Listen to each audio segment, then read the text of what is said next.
नाटक देखा कौन केवल आपटा सरीगले जल्दी आरंभ करवा ये खाली कहबी केतबले गोटा जय जगन्नाथ जय जगन्नाथ।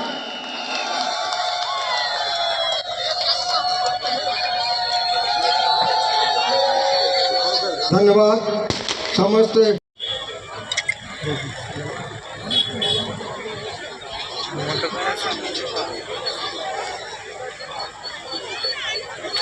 उपस्थित समस्ते पाटकुरार गोटे गोटे प्रतिभार एक अंश अमूल्य रत्न से अमूल्य रत्न को आज यही माटी तरफ समस्त तरफ मु प्रणाम जनाऊँगी एवं बधाई जनाऊँगी आपंकर सहयोग पाई। द्वितीय कथा जितेबाला ये कथा उठे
जे भारत माता के जय जगन्नाथ जय जगन्नाथ जय महाप्रभु विश्वेश्वर महाप्रभु के।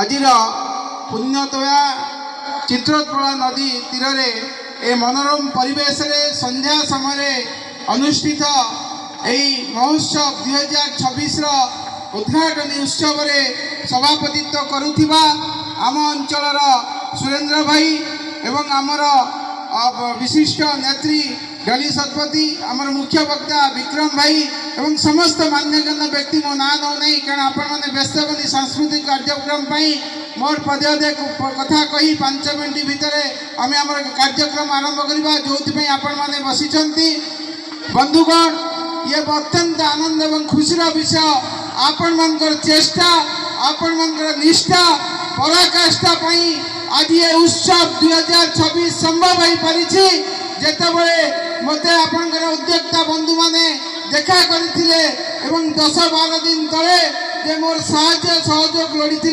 जे भाई ये अनुष्ठान थिला आमे आकु बंचाई रखिया को चाहूचो तो मु गोटे कथा कहिथिली जे आपण माने महापुरुषों के पाखरे भगवान के पाखरे निवेदन करंतु तांको इच्छा रे सब काम हवा आमे निमित्त मात्र आमे सहयोग करि परिबा आमे किछि नुहे कारण ये होची त्याग बलिदान भूमि भारत वर्ष होची त्याग तपस्यार भूमि इटी देला वाला बड़ा नेला वाला बड़ा नुहे कहार आत्मगर्व कहार अहंकार कहार बड़ पणिमा केबे ये माटी रे होई नाही ये माटी बायुमंडी को मन रखी ये माटी से राजा को मन रखिनी ये राजी धर्मपद को मन रखी तत्कालीन लांगुड़ा नरसिंह देव को भी मन रखिनी तेणु आमर जो संघ अच्छी राष्ट्रीय स्वयंसेवक संघ गोटे कथा कहुई ना नदिया पीती अपना जल ना वृक्ष खाती अपना फल ये नई निज पानी पिए नहीं ये गछ निज फल खाए नहीं कहबार तात्पर्य जे आमे जदि किछि देइथिबा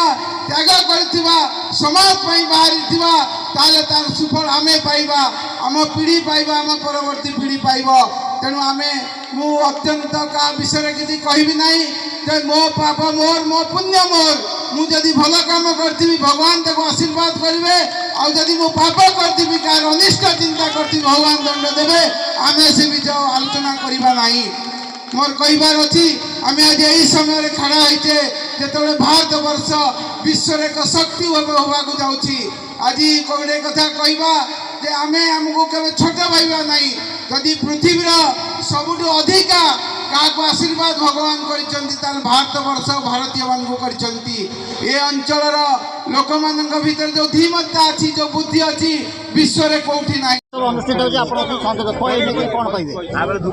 ଆଜି ଆମର ଦ୍ୱିତୀୟ ବାର୍ଷିକ ଚିତ୍ରଦୋଳ ମହୋତ୍ସବର ପ୍ରଥମ ଦିନ ଆଜି ଶୁଭ ଉଦ୍ଘାଟନରେ ଆମର ଅତିଥିମାନେ ଥିଲେ ଏବଂ ତାପରେ ଆମର ସାଂସ୍କୃତିକ କାର୍ଯ୍ୟକ୍ରମ ଆରମ୍ଭ ହେବ।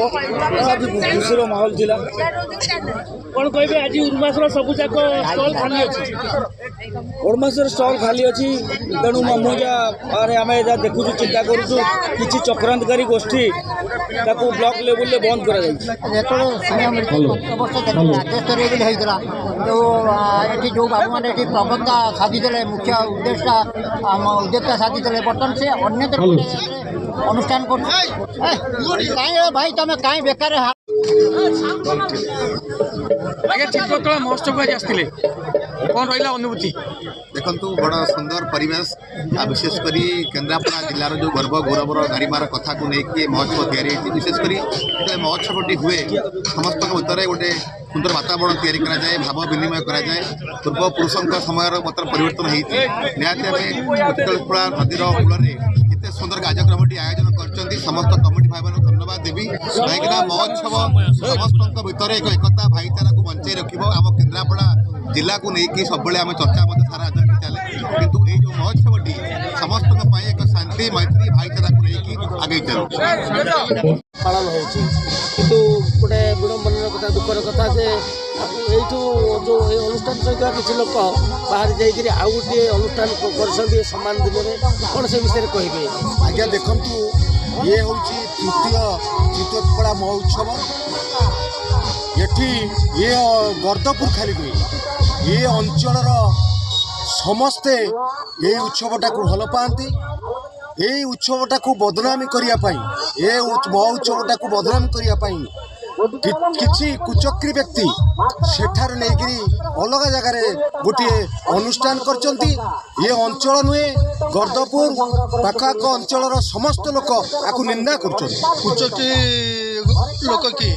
ଆଜ୍ଞା କୁଚକ୍ରୀ ଏ ଅଞ୍ଚଳର ଆମକୁ ଯିଏ ଆସିକିରି ସହଯୋଗର ହାତ ବଢ଼ାଇ ଦେଇଥିଲେ, ଆଉ ମୁଁ ସେମାନଙ୍କ ନାଁ ନେବିନି, ସେମାନେ ମଧ୍ୟ ଆମକୁ ସହଯୋଗ କରିଥିଲେ। କିନ୍ତୁ କ'ଣ ତାଙ୍କର ସ୍ୱାର୍ଥ ପାଇଁ ସେ ପୁଣି ସେପଟରେ ଯାଇ ଆମରି ଡେଟ୍ରେ ସେମାନେ ଉତ୍ସବ ପାଳନ କରୁଛନ୍ତି। ଆମେ ତାଙ୍କୁ ମଧ୍ୟ ନିନ୍ଦା କରୁଛୁ। ଚିତ୍ରକଳା ମହୋତ୍ସବ ଏଠୁ ଆରମ୍ଭ ହୋଇଥିଲା। ଏ ଅଞ୍ଚଳର ସବୁ ଲୋକଙ୍କ ସହଯୋଗରେ ଗୋଟିଏ ବଡ଼ ଅନୁଷ୍ଠାନ ଆରମ୍ଭ ହୋଇଥିଲା। ଆଉ ଯେଉଁ ଏଠୁ କିଛି ଲୋକ ଅଲଗା ହୋଇଯିବାର ଉଦ୍ଦେଶ୍ୟ କ'ଣ? କିଛି ବ୍ୟକ୍ତିଗତ ସ୍ୱାର୍ଥ ନା ଅଲଗା କିଛି? ଆଜ୍ଞା ଦେଖନ୍ତୁ, ଇଏ ଚିତ୍ରକଳା ନଦୀ କୂଳରେ, ପୁଣ୍ୟତୋୟା ନଦୀ କୂଳରେ ଇଏ ଚିତ୍ରକଳା ମହୋତ୍ସବ ହେଉଛି। ଏଠାରେ ସେମାନେ ଯେଉଁମାନେ ଆଜି ଅନୁଷ୍ଠାନ କରୁଛନ୍ତି, ସେମାନେ କୌଣସି କମିଟିର ସ୍ଥାନ ନାହିଁ ତାଙ୍କର, କି ନଥିଲେ। ସେ ଖାଲି ଆସିଥିଲେ ଆମକୁ ସହଯୋଗ କରିବା ପାଇଁ। ତାଙ୍କର ଏଠି ସ୍ୱାର୍ଥ ମିଳିଲେନି ବୋଲି ସେ ଅନୁଷ୍ଠାନରୁ ଓହରିଗଲେ ଏବଂ ଏଇ ଡେଟ୍ରେ ସେଠି ଯାଇକରି ଗୋଟେ ଅନୁଷ୍ଠାନ କରି ଆମକୁ ହଇରାଣ ହରକତ କରୁଛୁ। ଯାହାଫଳରେ କି ଆଜି ଆମର ଏଇ ଚିତ୍ରକଳା ମହୋତ୍ସବରେ ଆମେ ଓର୍ମାସକୁ ଆପ୍ଲାଏ କରିଥିଲୁ। ସେ ଓର୍ମାସର କେହି ଆମକୁ ସହଯୋଗ କଲେ ନାହିଁ ପଦାଧିକାରୀ। ଆଉ ଦେଖନ୍ତୁ, ଇଲେକ୍ଟ୍ରି ଘଣ୍ଟାଏ ଭିତରେ ଯାଉଛି, ସେ ମଧ୍ୟ ତାଙ୍କର ସେଇ କୁଚକ୍ରୀମାନଙ୍କର ହାତ ଅଛି। ଆମେ ଏକଥା ସମ୍ପୂର୍ଣ୍ଣ ଭାବରେ ଜାଣିଛୁ। ଏଠି ବଢ଼ିଆ ଆରେଞ୍ଜମେଣ୍ଟ ହେଇଛି, ଭରପୁର ଦର୍ଶକ ବି ଅଛନ୍ତି। ତା ସହିତ ଗୋଟେ ବିଗ୍ ବଜାର ଯାତ୍ରାପାଟି ପଡ଼ିଛି। ଏ ଅନୁଷ୍ଠାନ ଆମକୁ ଯାହା ଲାଗୁଛି ବହୁତ ସରଗରମ ଭାବେ ଚାଲିଛି। ଅନୁଷ୍ଠାନ ଆଗାମୀ ଦିନରେ କଳାର ଭବିଷ୍ୟତ ଆପଣ କ'ଣ ପ୍ରକାଶ କରିବେ? ଆଜ୍ଞା ଦେଖନ୍ତୁ, ଏ ପୁଣ୍ୟତୋୟା ଚିତ୍ରକଳା ମହୋତ୍ସବ ଏଇ ନଦୀ କୂଳରେ ଆରମ୍ଭ ହୋଇଥିଲା। ଆମେ ଜାଣିଛୁ, ନଦୀ କୂଳରେ ଯେତେବେଳେ ଆରମ୍ଭ ହୋଇଛି, ଠାକୁରଙ୍କ ପାଖରେ, ବିଶ୍ୱେଶ୍ୱର ମହାଦେବଙ୍କ ପାଖରେ ଏ ଅନୁଷ୍ଠାନ ଦୀର୍ଘଜୀବୀ ହେବ। ଏ ଅନୁଷ୍ଠାନକୁ କୌଣସି ଶକ୍ତି ଭାଙ୍ଗି ପାରିବେ ନାହିଁ। ଏଇଟା ଆମର ସଂକଳ୍ପ। ଧନ୍ୟବାଦ। ଦେଖନ୍ତୁ, ପୁଣ୍ୟତୋୟା ଚିତ୍ରକଳା ନଦୀ ନାମ ଅନୁସାରେ ହେଉଥିବା ଅନୁଷ୍ଠାନ ମହୋତ୍ସବ ଆଜି ତୃତୀୟ ବର୍ଷରେ ପଦାର୍ପଣ କରିଛି। ଏ ଅଞ୍ଚଳର ଲୋକମାନଙ୍କର ଆନନ୍ଦ, ଉତ୍ସାହ, ଐତିହାସିକ ଐତିହ୍ୟ ସଂସ୍କୃତିକୁ ନେଇ ଏ ମହୋତ୍ସବ ହେଉଛି। ସମସ୍ତମାନେ ଖୁସି ଅଛନ୍ତି। ଅଞ୍ଚଳରେ ଏକ ମାହୋଲ ହେଇଛି। ଭାଇଚାରା ସମସ୍ତଙ୍କୁ ନେଇ ଚାଲିବା, ସମାଜ ପାଇଁ, ନିଜ ଅଞ୍ଚଳ ପାଇଁ ବିକାଶ କରିବା, ଏ ଭାବନାରେ ଏ ମହୋତ୍ସବ ଆଜି ଜାରି ହୋଇଛି।